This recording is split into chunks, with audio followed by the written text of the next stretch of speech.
주시옵소서. 감사드리며 예수님의 이름으로 기도드리옵나이다. 아멘. 우리 말씀 베드로전서 2장 우리 11절부터 17절 말씀 보겠습니다. 베드로전서 2장 11절부터 우리 17절 말씀을 함께 한 목소리로 같이 봉독합니다. 네, 함께 읽겠습니다. 시작. 사랑하는 자들아, 거름인과 나그네 같은 너희를 권하노니 영혼을 거슬려 싸우는 육체의 정욕을 제어하라. 너희가 이방인 중에서 행실을 선하게 가져 너희를 악행한다고 비방하는 자들로 하여금 너희 선한 일을 보고 오시는 날에 하나님께 영광을 돌리게 하려 함이라. 인간의 모든 제도를 주를 위하여 순종하되 혹은 위에 있는 왕이나 혹은 그가 악행하는 자를 징벌하고 선행하는 자를 보상하기 위하여 보낸 총독에게 하라. 곧 선행으로 어리석은 사람들의 무식한 말을 막으시는 것이라. 너희는 자유가 있으나 악을 가리는 데 쓰지 말고 오직 하나님의 종과 같이 하라. 사람을 공경하며 형제를 사랑하며 하나님을 두려워하며 왕을 존대하라. 아멘. 네, 우리의 신앙은 이렇게 멈추지 말고 자라야죠. 우리의 믿음도 멈추지 말고 자라야 돼요. 아마 성숙한 신앙 또 큰 믿음이라고 말한다면 더 하나님의 형상을 회복하고 하나님의 영광을 위해서 살아가는 모습일 거예요. 주님의 제자로서 주님을 닮아 주님처럼 살아가는 자의 모습일 거예요. 우리의 육체의 어떤 것에 묶이지 않고 자기의 어떤 삶에 묶이지 않고 더 주를 위해서 하나님의 영광을 위해서 살아가는 자로 그렇게 살아가는 모습이 아마 성숙한 자의 모습일 것입니다. 우리는 그 성숙함에 이르기 위해서 우리는 하나님의 말씀을 가까이 하고 그 말씀을 사모해야 된다라고 우리가 말씀을 함께 나누었습니다.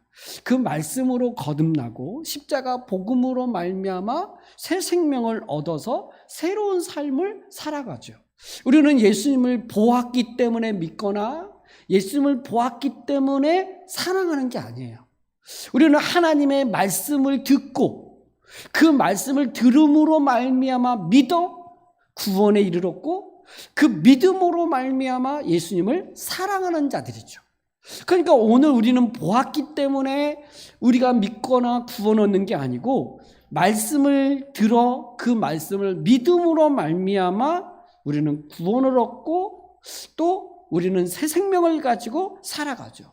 그러므로 오늘 우리는 믿음의 성숙과 또 우리의 신앙의 성숙을 위해서 하나님의 말씀을 더 사모하며 가야죠. 갓난아이가 그 젖을 사모하듯이 우리는 그 하나님의 말씀을 사모하며 가야 된다. 이때에 우리의 구원이 더 그 말씀으로 말미암아 풍성해지는 거예요. 구원을 얻었는데 그 구원의 풍성함을 말씀을 통해서 누리기 때문에 그러죠. 우리는 이 말씀의 은혜를 맛본 자들이에요. 이 말씀의 은혜를 이미 경험한 사람들이죠. 그러니까 경험하고 맛보았다면 더욱 그리하라. 더 말씀을 사모하라. 이렇게 베드로전서는 말씀하고 있는 거죠. 결국 이 말씀은 우리로 하여금 예수 그리스도에게로 인도해요. 말씀을 통해서 십자가 복음이 예수님이 누구신가와 그분이 행하신 일이 무엇인가를 알게 하는 게 말씀이죠. 그 예수 그리스도를 밝히 드러내요. 그러므로 우리는 말씀을 들으면서 예수 그리스도를 보게 되고 그 예수 그리스도께서 행하신 일로 인하여 풍성하게 되어지죠. 그러나 우리는 믿음으로 말미암아 그리스도로 말미암아 이 엄청난 은혜를 누리지만 예수를 믿지 않는 사람들은 오히려 예수가 걸려 넘어지는 돌과 같고 또 부딪히는 돌과 같다. 이렇게 얘기해요. 그러니까 예수를 믿는 것이 오히려 걸림돌이 된다는 거예요. 그러니까 믿음이 없으면, 참된 신앙으로 우리가 살아가지 않으면 사실 이제 예수 그리스도는 우리에게 생명을 얻거나 또 그 풍성한 삶을 살게 하는 게 아니죠. 오히려 걸려 넘어진다, 이렇게 얘기했어요. 그러나 예수 믿는 우리들에게는 예수 안에서 이 택하신 족속이요, 거룩한 왕 같은 제사장이요, 거룩한 나라다. 그러니까 우리의 존재가 그리스도 안에서 누군가가 누구인지를 드러내요. 그러니까 우리의 정체성은 그리스도 안에서 드러나는 정체성이어야 돼요. 그리스도 밖에 있는 나는 아무것도 아니죠. 그래서 끊임없이 그리스도 안에서 나는 누군가, 그래서 그 누군가 정체성을 알면 그 정체성에 맞는 삶을 살아갈 수 있기 때문에 그렇죠. 너는 학생이다 라고 말하면 학생이다라는 정체성이 딱 정립이 되면 8시 40분, 요즘 학교 몇 시까지 가나요? 8시 9시까지 학교 가야 돼. 그래서 일어나야 돼. 공부해야 돼. 이게 정체성에 맞는 삶이 따라오는 거죠. 우리가 그리스도 안에서 우리가 구원받은 존재라면 구원받은 존재로서의 삶이 따라와야 돼요. 정체성과 삶이 분리되어지면 이건 뭔가 심각한 문제가 있는 거죠. 학생인데 학교를 안 가. 공부를 안 해.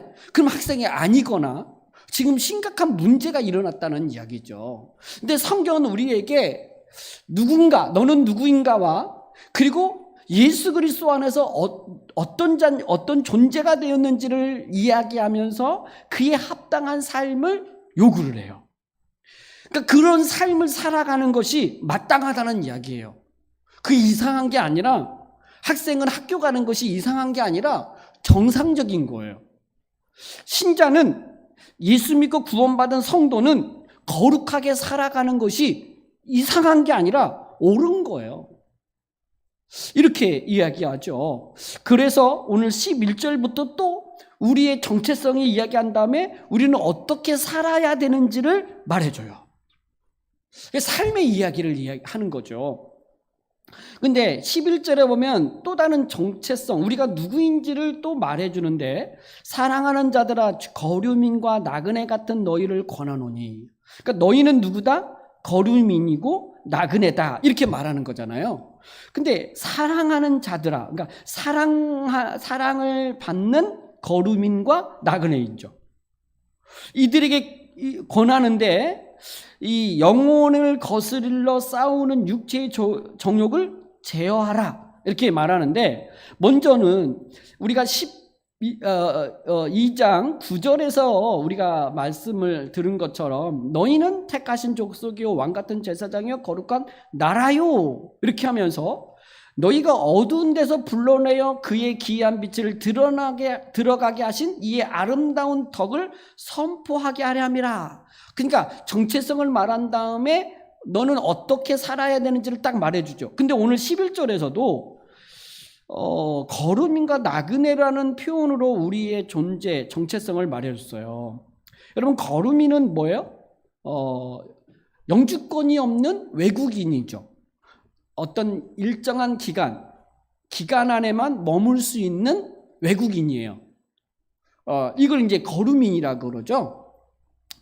3년 코스로 공부하러 왔다던가, 3년에 걸쳐서 일하러 왔다던가, 노동자다던가, 그러면 그 기간이 끝나면 돌아가야 돼요. 이게 이런 사람을 거루민이라고 말하고, 나그네는 여행객을 말해요, 여행객. 그러니까 잠깐 이렇게 들린 거예요. 근데 오늘 그리스도인들로 하여금 너희는 거루민이고 나그네다, 이렇게 말하고 있단 말이죠. 오늘 그리스도인들은요, 이중 국적을 가지고 있는 사람들이에요. 이중 국적. 그러니까 예수님을 믿음으로 말미암아 하나님 나라의 백성이 됐고, 또 하나는 대한민국, 이 세상의 대한민국이라고 하는 나라의 백성인 거죠. 이중 국적을 가지고 있어요. 근데 우리에게 더 큰 국적은 하나님의 나라예요.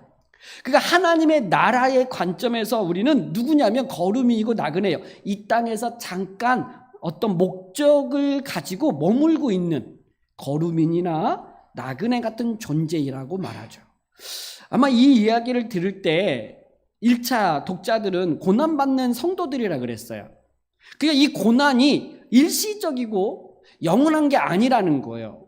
잠깐 우리에게 일어나는 일이라는 거예요. 우리는 이 땅에서는 잠깐 거루민으로 나그네로 살아가면서 겪지만 우리의 영원한 나라, 하나님의 나라, 그 천국에서는 이런 고통이나 이런 고난이나 환난이 아닌 영원한 그 하나님 나라의 백성으로 우리가 살아갈 것인데, 지금 이중 국적을 가지고 잠깐 이 땅에서는 견디어야 되는 거죠.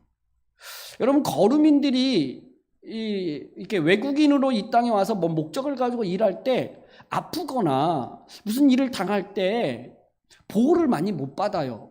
그러니까 어떤 주류 세력이 아니기 때문에 여러 가지 어려움이 있어요. 그러나 그 사람들이 견디는 거죠. 그냥 견디는 거예요. 왜냐하면 여기가 이 나라가 내 나라가 아니니까 그냥 어느 정도는 견뎌야 되는 거죠. 오늘 그리스도인들도 마찬가지인 거죠. 거루민이고 나그네라는 이 표현을 통해서 그리스도인의 정체성을 설명할 때 고난이나 환난이나 어려움을 겪을 때 그것에 대해서 그냥 받아들이고 견디는 거죠. 어떤 부분에 있어서는 하나님 앞에 기도하면서 이 문제가 해결되도록 기도하지만, 그리스도인들에게서는 오히려 고난이, 환난이 우리에게 유익이 되기 때문에 그냥 견디는 거예요. 중요한 것은 지금 나에게 환난이나 고난이 있냐 없냐가 아니라 고난과 환난 중에서도 내가 믿음으로 주님을 사랑하며 믿음의 길을 걸어가냐가 중요한 거죠. 사실 그런 고난과 환난을 통해서 믿음을 잃어버렸을 때가 더 큰 위기죠. 고난이 위기가 아니라 고난으로 인하여, 환난으로 인하여 우리의 믿음과 신앙이 잃어버리는 게 더 큰 위기라고 볼 수 있는 거죠. 그러므로 거루민과 나그네로서 이 땅에 살아가는데, 그러나 사랑하는 자들아, 이렇게 표현을 했어요. 너희가 비록 거루민이고 나그네로 있지만 사랑받는 자예요. 하나님의 사랑과 예수 그리스도 안에서 사랑을 입은 자들이죠. 그래서 우리는 이 사랑 속에서 거루민으로 나그네로서 살아갈 수 있는 거죠. 이들에게 주어진 권면이 뭡니까? 육체의 정욕을 제어하라. 이게 권면이에요. 그러니까 나그네와 거루민으로 살아가는 자들에게 권면, 육체의 정욕을 제어하라. 제어하라가 뭐예요? 멀리하다. 이 제어할 때 이 멀리하다라고만 이야기하는 게 아니라 이걸 가까이 하지 말라는 거예요. 가까이 가지 말라는 거예요. 육체의 정욕에 가까이 하지 말라는 거예요. 이걸 자꾸 멀리 가야 된다는 거예요. 왜 그러냐면 영혼을 거슬러 싸우는 것이기 때문에 그래요. 그러니까 육체의 정욕을 따라 살아가면 우리가 영혼의 자유함을 잃어버린다는 거예요. 그 하나님과의 관계의 회복으로 인한 그 기쁨과 자유함을 잃어버린대요. 그러니까 멀리해야 돼. 육체의 정욕을 멀리하고 이것을 제어하고 이것과 싸워야 되는 이유가 영혼의 자유함을 잃어버리게 만드니까. 우리가 어려움이 있어도 하나님으로 인하여 우리가 이 관계가 회복되어 있으면, 은혜가 있으면, 한마디로 말하면 은혜가 있으면 견뎌요. 근데 이 은혜를 잃어버리는 것이 뭐냐면 육체의 정욕이에요. 뭐 육체의 정욕, 이 육체의 필요, 자기 자신을 위해서 어떤 것을 위해서 살아가는 것을 말할 수 있죠. 요한일서 2장에 보면 17절 18절 이런 말씀이 있어요. 이 세상이나 세상에 있는 것들을 사랑하지 말라. 누구든지 세상을 사랑하면 아버지의 사랑이 그 안에 있지 아니하니, 이는 세상에 있는 모든 것이 육신의 정욕과 안목의 정욕과 이생의 자랑이니 다 아버지께로부터 온 것이 아니오 세상으로부터 온 것이라. 이 세상도 그 정욕도 지나가되 오직 하나님의 뜻을 행하는 자는 영원히 거하느니라. 여러분, 세상으로부터, 그러니까 세상을 사랑함으로부터 오는 정욕들이 있다는 거예요. 그러니까 세상을 사랑함으로 인하여 오는 이 정욕을 멀리 하라는 거예요. 뭐겠습니까? 돈을 사랑하는 거 있잖아요. 쾌락을 사랑하는 거 있잖아요. 이런 것들을 사랑하고 그것을 좋아하고 따르게 되면 영혼을 거슬러요. 그러니까 하나님과의 관계가 이게 어려워지는 거죠. 하나님이 떠나는 게 아니라 내 마음이 이게 하나님께 향하여 가는 것이 불편해지고 어려워지는 거죠. 그러니까 오늘 그리스도인들은, 오늘 예수 그리스도를 믿고 구원받은 신자는 육체의 정욕을 멀리하라, 제어하라, 육체의 정욕과 싸워라, 가까이 하지 마라, 이거예요. 멀리서 그게 딱 보이면 뭐지? 하고 가지 말고 그냥 피하는 거죠.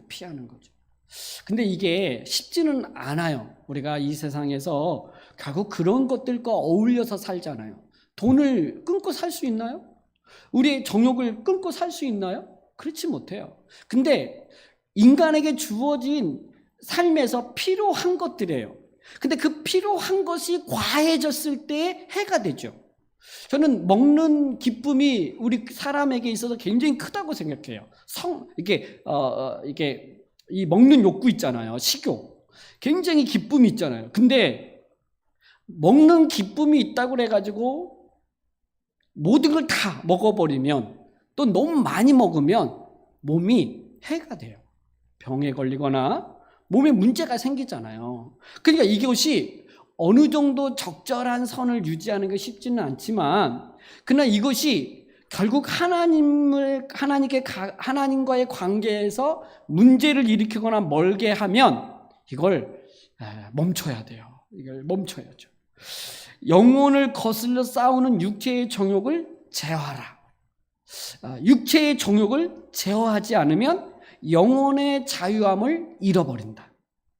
영혼의 자유함을 위하여 육체의 정욕을 멀리하라, 이렇게 말할 수 있는 거죠. 두 번째는 오늘 우리 그리스도인들로 하여금 삶에 있어서 이 선한 행실을 행하라 라고 하는 거예요. 12절에 보면 너희가 이방인 중에서 행실을 선하게 가져 너희를 악행한다고 비방하는 자들로 하여금 너희 선한 일을 보고 오시는 날에 하나님께 영광을 돌리게 하려 함이라.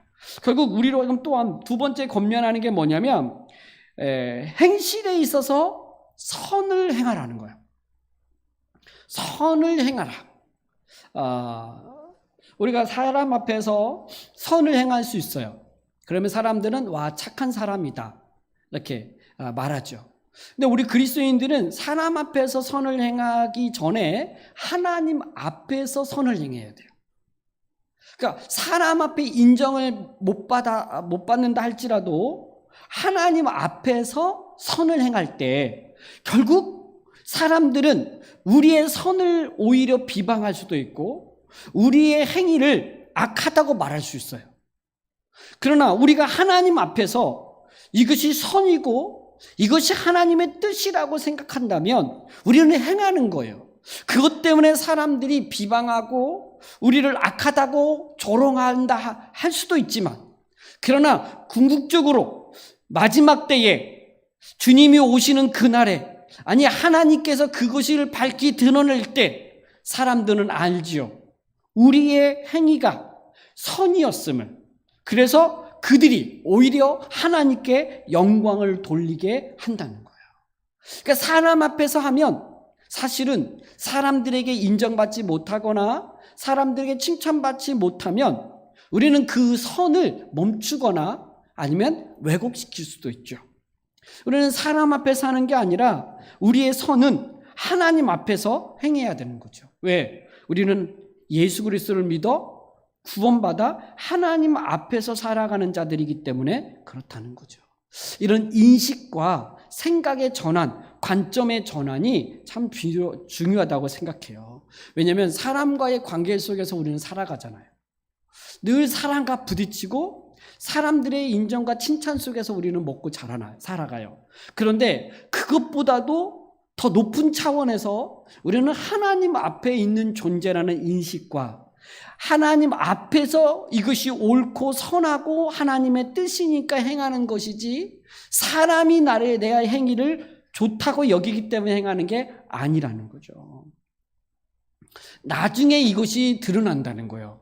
12절 하반절에 그렇잖아요. 오시는 날에 하나님께 영광을 돌리게 하려 함이라. 오시는 날에, 주님이 심판하시는 날에, 주님이 그것을 드러내시는 날에 이게 밝히 드러나는 거죠. 우리는 하나님 앞에서 살아가고 하나님은 우리가 심은 대로 거둬들이게 해요. 여러분, 심은 대로 거둬들이는 원리가 있죠. 우리가 인생에 있어서 당장 나에게 유익되는 것으로 사는 게 아니라 이것이 사람들에게 지금은 유익되지 않는 것처럼 보여도 하나님의 뜻이고 말씀이니까 그 말씀대로 살아갈 때 주님은 결국 그것을 통하여 열매를 걷게 하시죠. 그래서 낙심하지 마라. 때가 되면 거두리라. 이렇게 주님이 말씀하셨잖아요. 우리는 이 말씀을 믿고 행하는 거죠. 당장의 열매가 아니라 오히려 하나님의 뜻이기 때문에 행함으로 말미암아 주님이 심은 대로 거둬들이게 하실 것을 믿고 낙심하지 말고 그 길을 걸어갈 때 주님은 때가 되면 거두게 하신다. 이렇게 약속을 하시죠. 그러니까 결국 사람이 아니라 하나님 앞에서 살아가야 된다. 이렇게 이야기해요. 그러니까 지금 이 베드로전서를 읽고 있는 독자들은 지금 사람 앞에 고난을 받잖아요. 로마라고 하는 강대국에 의한 핍박이 있는 거예요. 그러니까 사람 앞에서 그 로마 사람들에서 핍박과 고난과 환난은 있지만 그러나 지금 이들보다 더 두려워해야 되고 이들보다 더 큰 하나님께서 지금 우리와 함께 계시고 그분 앞에서 살아가기 때문에 오히려 담대하게 우리가 선을 행할 것을 말씀하고 있는 거죠. 그러면 그들이 행하는 선이란 무엇일까라고 말할 때 13절부터 17절에 보면 한마디로 말하면 순종이에요. 순종. 여러분 13절부터 17절에 보면 순종이라는 단어가 중요해요. 여러분 13절에 보면 인간의 모든 제도를 주를 위하여 순종하되 혹은 위에 있는 왕이나 14절 하반절에 보면 또는 왕이 보낸 총독에게 하라. 뭘 하라는 거예요? 순종하라죠. 순종하라는 거예요. 그 이유를 이제 15절부터 17절에 또 이야기하지만 어쨌든 이 순종함으로 우리의 선을 드러내요. 인간의 모든 제도를 주를 위하여 순종하되 혹은 위에 있는 왕이나 왕이 보낸 총독에게 하라. 여러분 순종이 이제 할 것을 요구할 때 사실 이렇게 의로운 왕, 다윗 같은 왕에게 순종하는 건 누구든지 할 수 있죠. 그런데 진짜 불의한 왕, 네로 황제 같은 그 왕도에게도 순종해야 되는가라고 하는 이 딜레마가 우리 안에 늘 있어요. 악한데 옳지 않은데도 순종해야 됩니까라고 하는 반문이 늘 있단 말이에요. 근데 기본적으로 하나님께 요구하는 건 순종이에요. 왜냐하면 왕이나 총독을 세우는 이유는 뭐냐면 왕과 총독이 하는 역할 중에 악을 행하는 자들에게는 징벌하고 선을 행하는 사람들에게는 보상하라고 왕과 총독을 세운 거거든요. 여러분 국가의 왕은 나라의 백성을 보호하고 재산을 보호하고 나라를 지키기 위해서 세워진 거예요. 자기의 유익을 위해서 하는 게 아니란 말이에요. 그런 목적에서 세워진 왕들에게 순종을 하라라고 이야기하죠. 기본적인 순종을 이야기해요. 13절에 말한 인간의 모든 제도를 주를 위하여 순종하라. 그러니까 우리가 순종할 때 그 왕이 누구냐가 아니라 먼저는 주를 위해서 순종하라고 이야기하죠. 왜냐하면 하나님께서 국가를 세우고 또 모든 질서를 세우셨기 때문에 그 주를 위해서 순종할 것을 말씀하고 있는 거죠. 그래서 선행이란 무엇이냐라고 말할 때 1차적으로는 여러 가지 이야기할 수 있겠지만 이 순종하는 삶을 본을 보이는 거죠. 그래서 14절에 말한 그가 악행하는 자들을 징벌하고 선행을 하는 자를 포상하기 위하여 보낸 총독에게 하라. 그러니까 총독과 왕이 하는 일이 뭐예요? 악행하는 자는 징벌, 선을 행하는 자들에게는 포상, 상을 주기 위해서 보낸 거잖아요. 그러니까 이 역할들을 하도록 해야 되고 이 역할을 할 때는 순종하고 따라야 되는 거죠.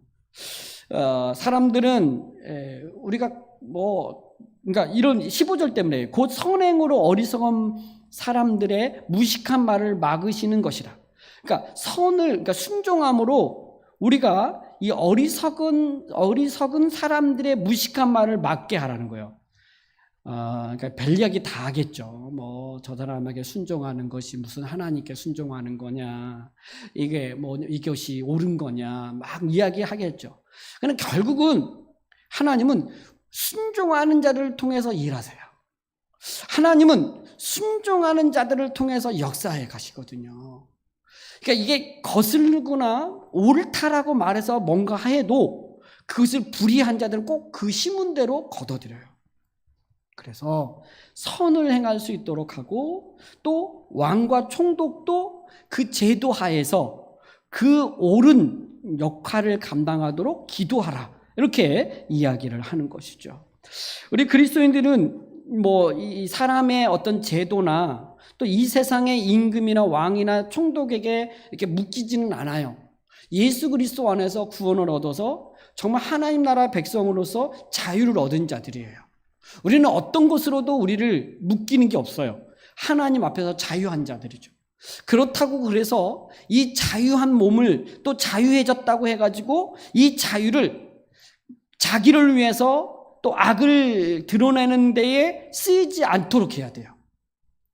그러니까 불순종하거나 뭔가 이렇게 악을 행하는 일에 우리의 자유가 이게 이용당하지 않도록 해야 된다라고 하는 거죠. 16절에 우리 16절 한번 읽어볼까요? 자, 시작. 너희는 자유가 있으나 그 자유로 악을 가리는 데 쓰지 말고 오직 하나님의 종과 같이 하라. 자유인데 종이 되라는 거예요. 이 원리 있잖아요. 우리는 종에서 죄의 종에서 자유케 되어졌는데 그 자유를 자신을 위해서 쓰지 말고 다른 사람들을 위해서 우리가 종이 되어라, 사랑의 종이 되라, 이런 말씀도 있잖아요. 그래서 이 자기의 이 자유, 내가 할 수 있잖아요, 난 말할 수 있잖아요, 내가 이렇게 할 수도 있잖아요, 꼭 그것이 해야지만이 됩니까? 이렇게 얘기할 때 그래, 그렇게 할 수 있지만 순종하고 오히려 하나님의 종으로서 묶여야 되는 거예요. 스스로 하나님께 묶여야 되는 거예요. 그러니까 하나님 우리를 자유케 하셨는데 우리는 그 자유 가운데서 하나님께 묶여야 되는 거예요. 그러니까 구속받아야 된다고요. 하나님 말씀의 구속을 받아야 되고 하나님께 구속을 받아야 돼요. 우리가 사랑하는 사람을 만나서 결혼하잖아요. 근데 우리는 또 그 사랑 속에서 구속받잖아요. 아내와 남편에게 우리는 구속받아요. 그래서 아내와 남편 위주로 살아요. 자신을 위해서 사는 게 아니라 아내를 더 행복하게 하고 또 남편을 더 기쁘게 하고 이렇게 서로에게 구속되어지는 것이 진정한 자유를 누리는 거죠. 우리가 자유를 얻었다 그래서 그 자유를 자기를 위해서 마음대로 쓰거나 이렇게 쓸 때는 오히려 악한 걸로 갈 수 있는 거죠. 그래서 하나님의 종과 같이 살아라. 17절 뭇 사람을 공경하며 형제를 사랑하며 하나님을 두려워하며 왕을 존대하라. 아마 이게 뭇 사람을 공경하고 사랑하며 두려워하며 존대하는 거, 이게 그러니까 그거에 구속되는 거겠죠.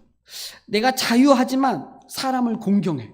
그러니까 내가 그 사람 위에 있을 수 있지만 내가 그 사람 아래에 있는 거고, 내가 형제 사랑을 요구할 수 있지만 오히려 내가 형제를 사랑하는 자로 살아가게 되고, 내가 하나님 앞에 이제 자유한 자로 자녀로서 마음을 갈 수 있지만 하나님을 경외하고 두려워하며 그 말씀 앞에 순종하며 가는 거죠.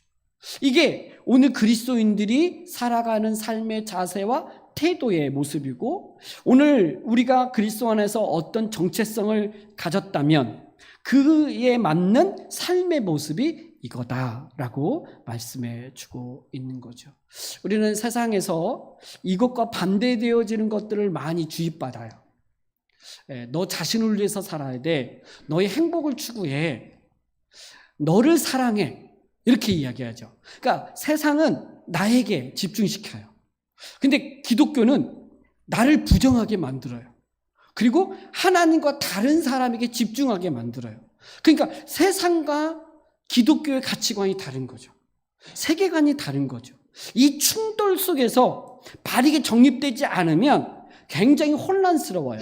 이중적인 삶을 살게 되죠. 교회에서는 하나님 이야기하지만 세상에서는 여전히 나를 위해서 살아가게 돼버리죠.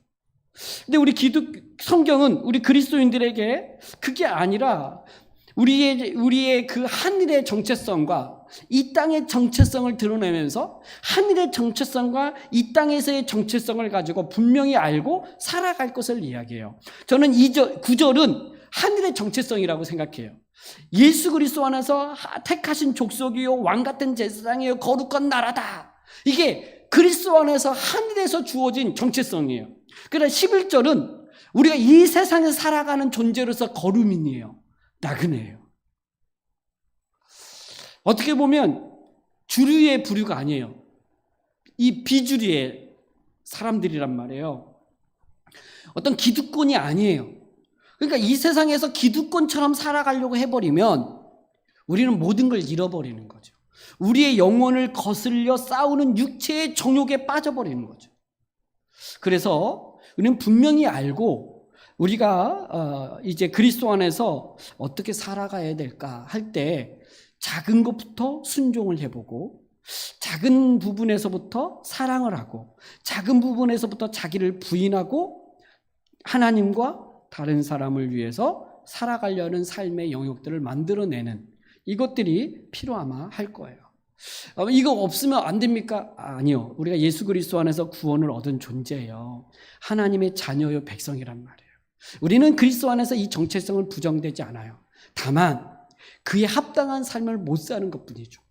그러나 우리로 하여금 이제는 살도록 이야기하고 그래서 성령께서 우리 안에서 끊임없이 우리와 함께 하시면서 우리를 이끌어 가시기에 우리가 그런 존재로 살아갈 수 있다.